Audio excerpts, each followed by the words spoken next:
All right, today we are going to make a video that I've wanted to make for quite a while, and this is going to show you how much bite and bonding strength SeamLock Pro really has when it comes to your countertop fabrication. So first thing I'm going to do is I'm going to start this stopwatch, and that has nothing to do with what we're actually doing today, but I want to be able to show you this video has not been edited, it has not been cut.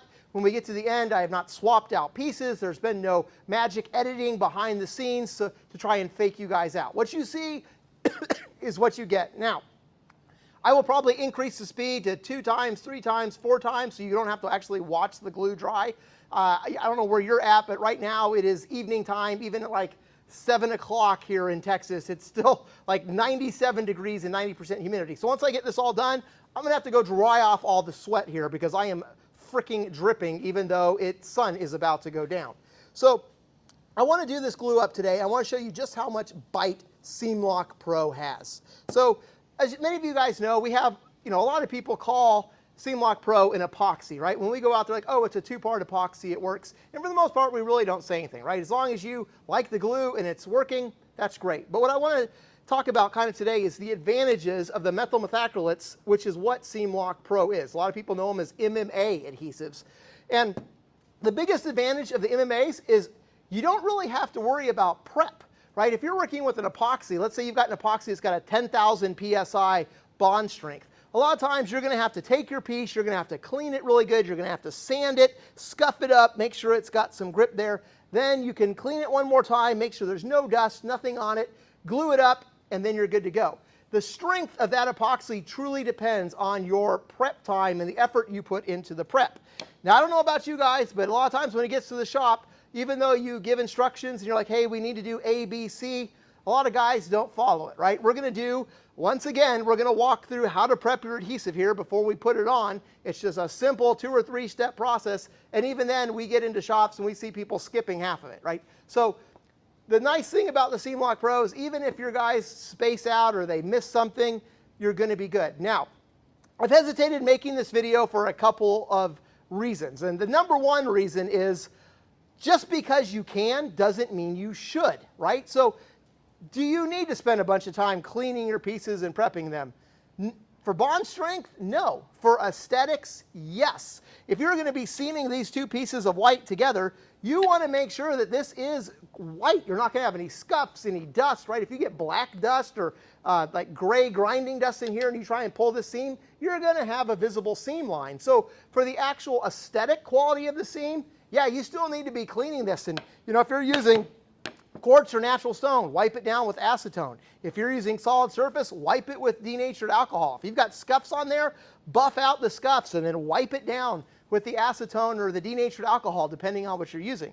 Well, today we're not going to do any cleaning because we don't really care about the aesthetics. We are testing bond strength and bite. That is all we care about here. So what I'm going to do is I'm going to spray these guys with Blaster dry lube. I believe this is a Teflon based. It says doesn't have any silicone in it, so generally these are either silicone based or Teflon based. So we're going to spray this on here and then bond it and see how well the SeamLock bonds with that. And then on this guy over here, we're going to spray it with good old WD-40. And we're going to see how well it bites through the WD-40 and how well it bites through the dry lube and gets that bond. So first thing we're going to do is just the same thing we always do. This is a used adhesive. It's been used probably about a quarter of the way through. This is Mesa. It is not going to be the same color match to this. It's going to be kind of a dark chocolate brown. Since this has been used, I'm going to take off the retaining ring. I'm going to pop off this cap. I'm going to look in here and see if there's plugs. There could be a plug in this one. If you're looking in here, this one might be plugged up a little bit. But I'm going to slide it in here and see. So I'm going to take it. I'm going to put the plungers in. I'm going to burp it. This is a step that almost everybody misses. Oh, look, that exploded out with a big clog there. That is why we always burp our adhesives. We're going to push it a little bit more. Now I have adhesive and catalyst. I'm going to push it this way so you can see. Now I've got adhesive and catalyst coming out. That's what I want. So let's say you had not followed your steps here for prep. See how much adhesive I had to burp out because of this plug here? There's a very solid plug right here that was in there. But it popped out because I burped it. We're going to have a good seam now. This is a great lesson in why you should always prep your adhesives and don't cheat on any steps. If you would have just slammed a tip on here, you would have been getting partial resin out. You probably would have had a bad seam, and you'd be blaming the adhesive rather than the operator error. So we've got that purged. Now we're going to take a new tip. Now that we know there is resin and catalyst coming out here, we're going to slam on a new tip. It only goes on one way. We're going to put on the retaining ring, and then we are going to bleed this tip, and we're going to purge out here. Make sure we got a good mix of resin. So this is bled and ready to go. So on this one, I am going to take the dry lube. I'm going to put the dry lube on this piece. It is nice and coated. I don't know if you can see on that how wet it is. Got the dry lube on there. We put some dry lube on here. That's nice and wet. I'm going to take this guy. I'm going to take the WD-40. That is freaking messy. Okay. WD-40 on there. Put some WD-40 on this one. Okay. And the WD-40, I'm going to leave it on there. I am just going to blot it because this stuff is running everywhere. Again, I'm not trying to cheat the system. If you look at here, it's still wet and shiny. Again, I'm not trying to cheat on this test. I just want to get some of the excess off here because if it is wet, it's going to leak everywhere, and then I'm going to be covered in it. So now we've got WD-40 on this one, and on this one we have the dry lube. I'm going to blot the dry lube here and get this up. I'm going to blot the dry lube here so I don't make a mess. So we have dry lube, we have WD-40. We are now going to see how well this bonds. I did not get clamps. Let me grab clamps.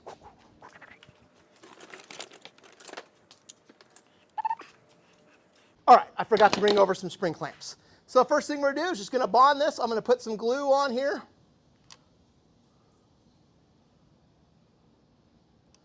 All right, we got plenty of glue on that one. We're going to put a bunch of glue on this one.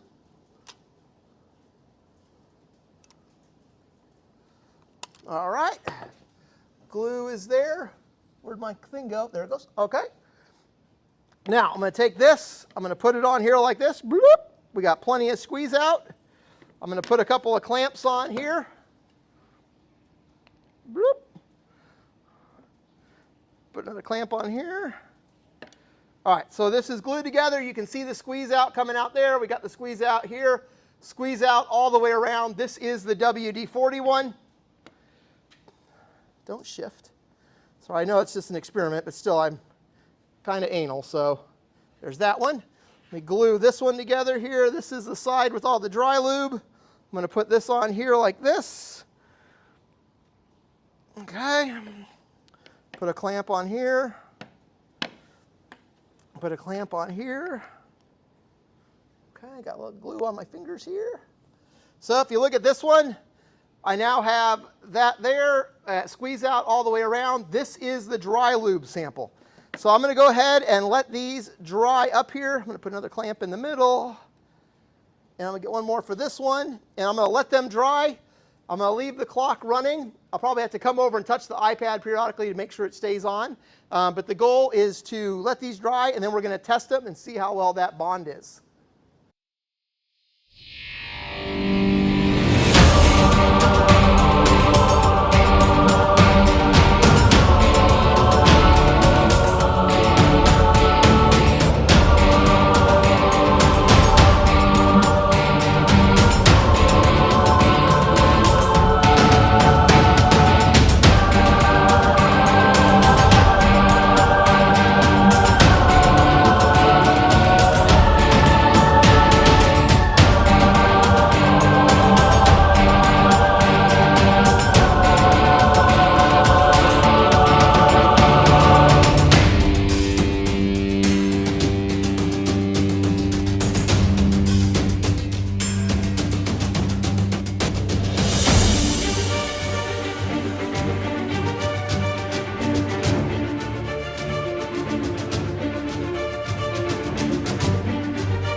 All right, so we are back here. The glue is pretty much dry.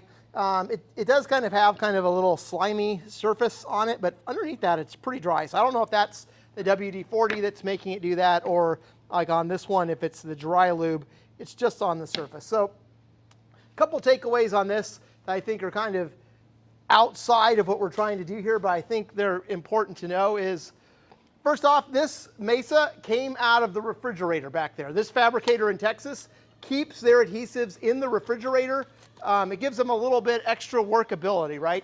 It is, I mean, it's 7 o'clock at night here. It's probably still 97, 98 degrees, and it's probably 90% humidity. So if you put the SeamLock Pro down when it is this hot, it kicks very fast. So in this shop, they glue up like a lot of big islands, a lot of miter edges, a bunch of custom work. So they keep their adhesive in the fridge, and so it does give it an extra 5 minutes or so in work time having the adhesive cold. So you can see we're at about 31 minutes. We got done gluing everything up around the 10 or 11 minute mark. It's been about 20 minutes. Normally you can expect this adhesive to kick off in 12 to 15 minutes, and then you can be sanding it, breaking it down, and good to go.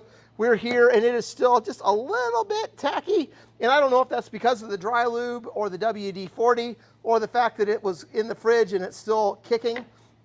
But the other thing I want to go over is, if you look, this mesa that I pulled, it has a manufacture date of 03/04/2024. So that's March 4th of 2024. The date today is July 30th or 31st. I think it's the 30th. So this is basically a 1.5 year old glue. Now, I know from a manufacturer's perspective, we always say the glue is good for a year. This glue is basically almost a 1 year and 5 months old, and it is still kicking. It is still doing good. So as you can see, the Big Dog adhesives, they are good quality glues. We've had fabricators use glue that's 2 years old and still have not had any issues, right? It's got a really good catalyst in it. It bites. That being said, you know, if you're leaving your glue in a hot car in the back of a truck, I probably wouldn't go past the 1 year mark. If it's kind of in a fridge or it's in an office environment that's been steady, you're not going to have any issues. What really hurts the adhesive, and it's mostly the activator, is when you leave it in a scalding hot car, right? We have fabricators that throw these up on the dash of their car. In Texas and Arizona, that kills the resins and the catalyst. So as long as it's in room temperature, or if it's in a fridge, not a problem going past a year. So Sam from the future here. I want to clarify what I was saying because I'm editing this video and I was like, what the heck is that guy saying? It made no sense. I think he's near heat stroke and he doesn't even realize it. So let me clarify. If you leave your adhesive in the dash of a car, throw it out. I don't care if it's been 2 hours, 3 hours a day. If you're in a hot state like Arizona, California, Nevada, Texas, Florida, it can reach 150, 160, 200 degrees on the dash of that car, and that will absolutely destroy the adhesive. So throw it in the trash. You do not want the reputation of your company to be dependent on an adhesive that might be bad. So if you have seen an adhesive left in the dash of your car, throw it out. Do not let your installers use that. Do not let your fabricators use it. If you're in a shop like Arizona, California, Nevada, Texas, or Florida where it's warm and your adhesive stays in the shop, you're probably going to be fine, right? If you've got an adhesive that you're like, oh, this adhesive is like a year and a half old, it might still work. Test it, see if it works. If it bonds on your test, you should be good to go, right? I mean, SeamLock's adhesive is a very durable adhesive, and it can hold up to that. If you're in a state like Minnesota or Oregon or Alaska or anywhere where it's actually like beautiful temperatures and people actually want to live, you're probably not going to have any problems keeping that adhesive in the shop, right? I do know a lot of the guys in Arizona, California, Nevada, Texas, they keep their adhesives in the refrigerator, and it really has nothing to do with the shelf life per se of the adhesive. They're literally doing that to slow down how fast the adhesive kicks. Because if you're gluing up a huge island and the adhesive is warm and it's 100 degrees, 115 degrees in your shop, and you start gluing that up, I mean, it's going to kick fast. And having it in the fridge and getting that extra 5 minutes or so can make a difference between, you know, making sure everything is perfect and being rushed and maybe screwing something up. So that's the main reason that people keep it in the refrigerator in the warmer states. It has nothing to do with shelf life. It has everything to do with extending the workability of the adhesive. So I hope that clears things up, because I don't know what that guy was saying on the video. He was just kind of rambling there. So If you guys have any questions, let us know, and we'll let you get back to your original video. Just something I wanted to point out. Everybody asks that, how long can I use the adhesive? What's the shelf life? Well, here we are, we're at 1.5 years, and this adhesive is still working good. And hopefully it's still bonding, even though there's WD-40 and dry lube. So we're now at 33 minutes here. I'm gonna take off these clamps. We're gonna look at this. We're gonna see how strong it is. It is mostly bonded. Oh.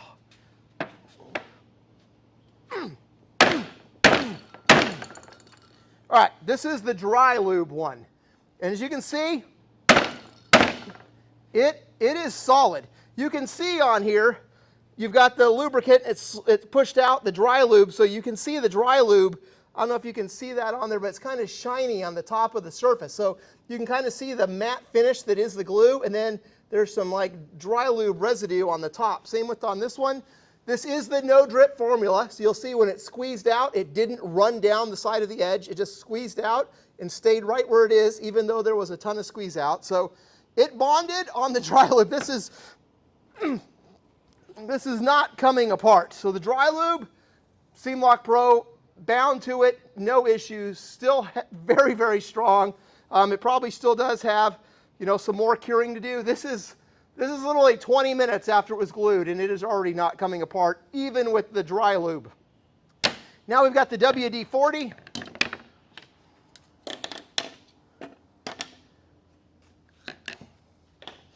So the WD-40 here, we're here, it's bound.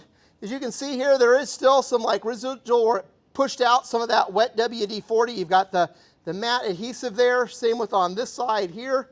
So on this one, I mean,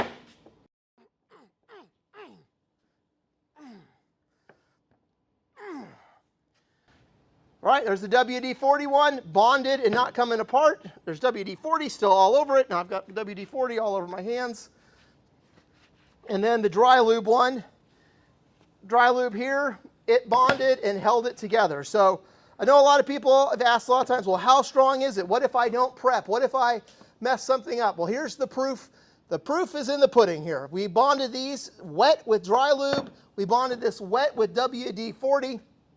They are bound, they are strong, no issues whatsoever. Say this glue is even almost 1.5 years old, and it still bound them this well together, so you shouldn't have any issues. If your guys skip a step or space out one day, this is going to guarantee you a good bond. You're not going to have anything to worry about. Now, I say all of this with the preface that clean everything good, right? I mean, it's not going to affect the bond strength, right? Still going to be strong enough. If you clean it, your bond strength is going to be even better. And when it comes to countertops, one thing we really care about is the aesthetics. So make sure you are cleaning everything. Again, quartz natural stone, use acetone. Solid surface, use denatured alcohol, and get all the dirt and everything off of there so that you have a tight aesthetic seam that just looks good for your client. But I just want to show you here, the SeamLock Pro is good stuff, right? I know I get people that email me and they're like, hey, of course you're going to say SeamLock's good. Big Dog's paying you. Well, yeah, that's true, but I truly believe in SeamLock, right? There's a couple of things, like in this shop, I'm not getting paid anything by Dynabrade. I'm still going to tell you, Dynabrade air sanders are the best air sanders you can get. Big Ass Fan that they have in the shop. They're not sponsoring me. Big Ass Fan makes an amazing product. They have a phenomenal products, right? There are some products that, even if I'm not getting paid for them, I wasn't getting paid with SeamLock Pro in the beginning when I was talking about how great it was. I believe in certain products, and I believe that certain products will truly make your life better, and that's why I promote them. And SeamLock Pro for the countertop industry is one of those products that nobody really thinks about glue, but it is one of the key factors that's going to make you take your game to the next level and deliver the best possible product for your customer. So if you have not checked out SeamLock Pro, go to seamlock.com, give it an order, try it out, give me a call if you have any questions. We'd love to help you. You're going to love the SeamLock Pro. If you're in the fabrication business, you have no reason not to try it, use it, and make sure you're taking your game to that next level. Talk to you guys soon.